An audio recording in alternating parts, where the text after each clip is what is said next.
Chers amis, nous poursuivons cette semaine notre minute avec Paul Signac et la série des Ports de France qui constitue une suite exceptionnelle d'aquarelles.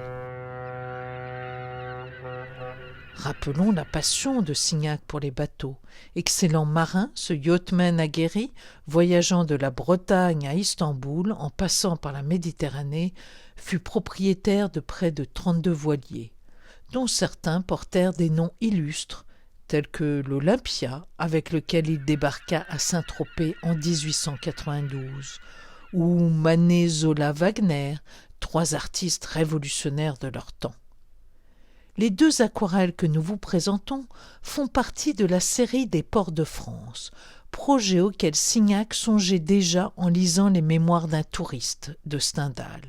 Il en fait part dès 1925 à Félix Fénéon, le découvreur des néo-impressionnistes et grand défenseur de Signac. Puis, en 1928, Signac propose son projet à son ami et mécène Gaston Lévy. Il lui écrit « Depuis longtemps, je rêve de faire une suite importante d'aquarelles sur les ports de France. J'ai relevé 40 ports de la Manche, 40 ports de l'océan, 20 ports de la Méditerranée, en tout une centaine. » Gaston Lévy, co-créateur des magasins Monoprix, est par ailleurs passionné d'art et grand collectionneur. Il accepte et assure les conditions matérielles de ce projet monumental. Dans l'esprit de Joseph Vernet et ses vues des ports de France commandées par Louis XV, Signac, si exalté par l'aventure, va appeler son mécène « Mon roi ».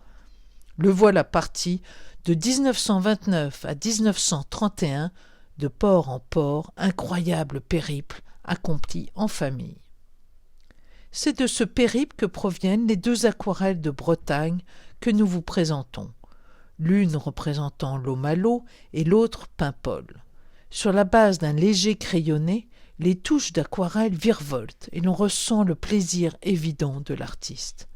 Deux goélettes au quai à Paimpol, aux lignes élégantes armées pour la pêche en Islande, de la vivacité des couleurs et de cette grande économie de moyens émane une impression de joyeuse fraîcheur.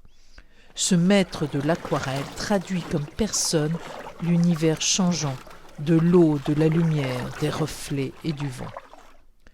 Témoin de son temps sans le savoir, il nous montre des ports dont certains seront détruits pendant la guerre. L'œuvre si personnelle de Signac aquarelliste reste unique dans l'art du XXe siècle. Toutes nos aquarelles sont à découvrir sur les 6 messes de la galerie.